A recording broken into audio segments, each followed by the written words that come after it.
Shalom Chavrim, I'm Stephen Ben-Nun. You're watching Israeli News Live. Troubling situation, of course, in North Korea.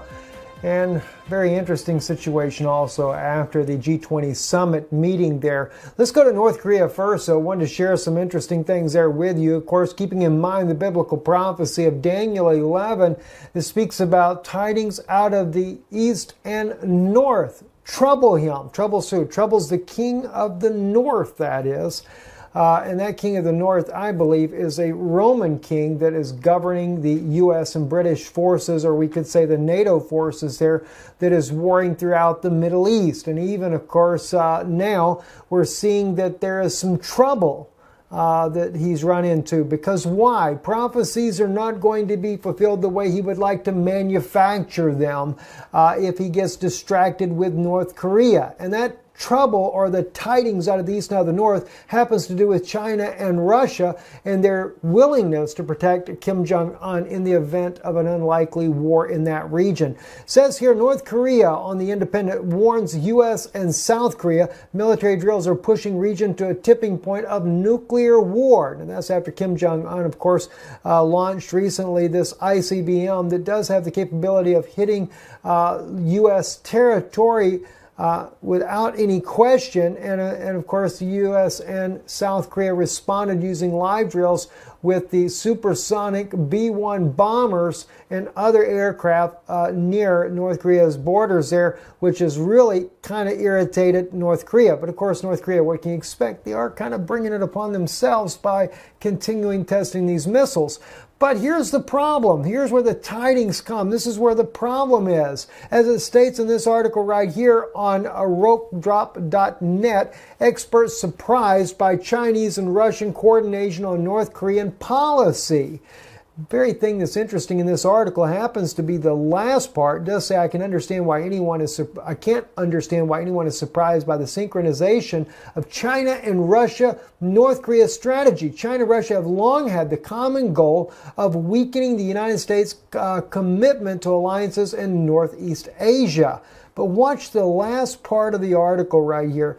It says here, but some regional policy experts fear that a united Sino-Russian front on North Korea could make it more difficult for the U.S. to rein in Pyongyang's burgeoning nuclear program. The fact that Moscow and Beijing are using virtually identical language and are very united at this time, I think will provide great comfort to Kim Jong-un, said David Pressman, a former U.S. ambassador to the United Nations for political affairs who now works at the Boyce Schiller Flexner law firm.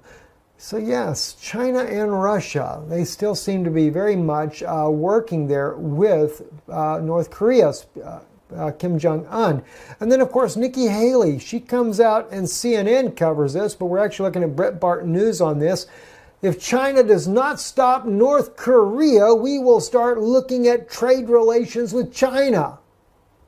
Seems like that the United States is backing off from the rhetoric of using force and even possibly nuclear force to stop North Korea. Why? Because it is a threat that China and Russia would go to war with the United States, and something that President Trump does not want to happen, especially after the G20 summit there, meeting with President Vladimir Putin, that has been regarded by many analysts already, including that of Secretary of State Rex Tillerson and Foreign Minister Lavrov, said that they really kind of hit it off together. They had really working good together. In fact, President Putin said about President Trump that he was much different in person than he is on television. Said that he was very businesslike, someone that he could work with. But not everybody seems to like their relationship. And I, for one, did question this whole idea of the ceasefire in southwest Syria, because in my opinion, the ceasefire has really, it's not to say a ceasefire is not a good thing, but why only southwest Syria? Isn't it a little bit odd that where the United States wants a ceasefire with is the very places where the Syrian president, Bashar al-Assad, was gaining headway against ISIS and al-Qaeda. Al-Qaeda on Israel's border close to the Golan at Quneitra, which is literally meters away from Israel's border, and as well as Dada and al-Suwaid, Dada, where the Syrian government has been really hammering ISIS since they took over this little village there close to the Jordanian border. But of course, right across that border there, we have U.S. forces and British forces with a huge base not far inside the Jordanian territory there that is a threat for U.S. Strategic moves there. But at the same time, the U.S. is, was bringing out the other day, the U.S. actually has a new 300-long-meter air base that they have built right near Al-Tanf. Oddly enough, with about 5 other mini bases all around this airfield there for protection. This 304-meter-long airfield, according to our good friend Lorenzo at alreadyhappened.com, has also pointed out the fact that the F-35A can take off in 200 meters. Doesn't even need the full 304, but can take off and land in that short of a space. And on top of that, we're also looking at the fact that the F-35B, well, it can just take straight off like a helicopter. Doesn't even need the actual runway. Some have argued that that airfield that was built there was actually done so for the sake of helicopters. Well, helicopters don't need 304-meter-long airfield to take off in, and the U.S. is the one that has actually constructed this inside of Syrian territory against President Bashar al-Assad's wishes, no doubt. So the whole thing is what's going on? Of course, President Trump, President Putin said this has been going on for months now. They've been working this in the background. But why is this sudden ceasefire? Well, I have a feeling that Rome is running into a little bit of a problem and getting prophecy to fulfill exactly the way they would like it to do. So they have to kind of buy more time. Stall the taking down of Damascus. But don't fear, friends, they will take it down. All they're doing is giving their particular supported allies on the ground, al-Qaeda and ISIS, a chance to rearm and regroup because the Syrian president was doing a pretty good job at taking them down. Now, why did President Putin why is he willing to do this? Well, at first I kind of wondered, is he not playing ball with a new world order? Is that what he might be doing? Maybe not. And I say maybe not because he did something a little bit odd just recently, and that was he took a different flight route going into the G20 summit. And this was reported on Sputnik News. It says, here's why Putin's plane skirted NATO's eastern flank on approach to the G20 summit, completely would not go over Belarus or Poland, mainly because of Poland. He went through non-NATO member states. Well, as you can see out his window, there are all these ships that are there on the Baltic Sea, but that could be Russian ships for all we know there as well. But according to Mr. Peskov, the spokesman for President Putin there, he actually said that the reason is not to be disclosed because of the security concerns for the president. But he went 500 kilometers out of his way to make sure he got to Germany safely. That lets us know that anywhere near Poland or Lithuania or Latvia, any of these other areas there that are NATO allies there, he's concerned that he could get shot down, letting us know that President Putin doesn't fully trust NATO partners, even though he may have some trust with President Donald Trump. Well, he has good reason. As is also pointed out in the article here, those of you that may remember, not long ago, the Polish military F-16 flew dangerously close to Foreign Minister Lavrov's plane there, and that was with Russian escort Sukhoi fighters as well. They had to chase the guy off. So if the president's flying over, I'm sure President Putin's concerned about becoming a target. So it kind of makes you wonder, why did President Putin then be willing to do a ceasefire in Syria? Unless he's trying to buy time as well. Naturally, because President Putin doesn't want to go to a war with NATO.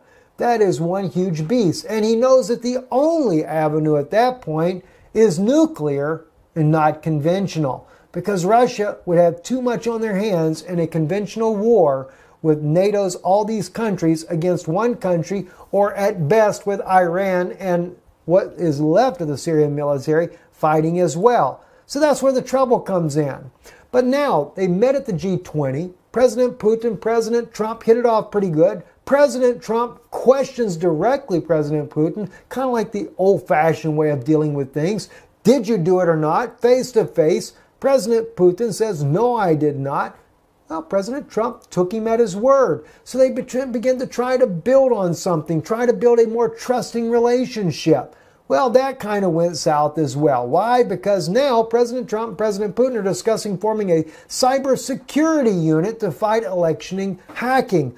Nobody seems to like that idea in Washington either. In fact, if anything, they're making fun of him for doing so. Let me give you a little bit of ideas of what's going on. Here at Face the Nation, here is John McCain and what he had to say about it. Said Putin and I discussed forming an impenetrable cybersecurity unit so that election hacking and many other negative things will be guarded. What do you I am sure that Vladimir Putin could be of enormous assistance in that effort since he's doing the hacking. I mean, it's...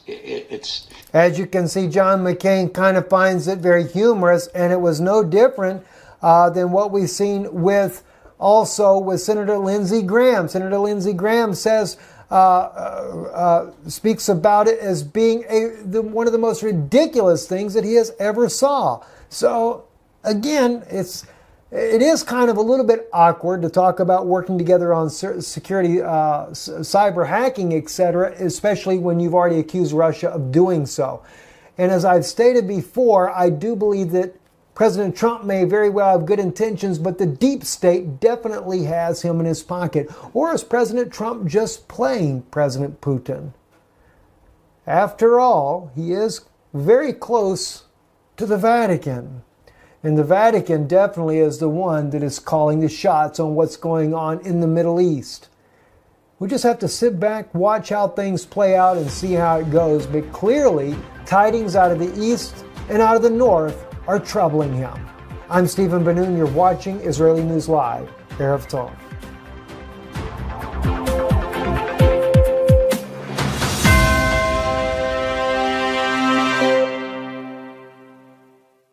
Military drills are pushing region to a tipping point of nuclear war. And that's after Kim Jong-un, of course, launched recently this ICBM that does have the capability of hitting U.S. territory without any question, and of course the U.S. and South Korea responded using live drills with the supersonic B-1 bomber.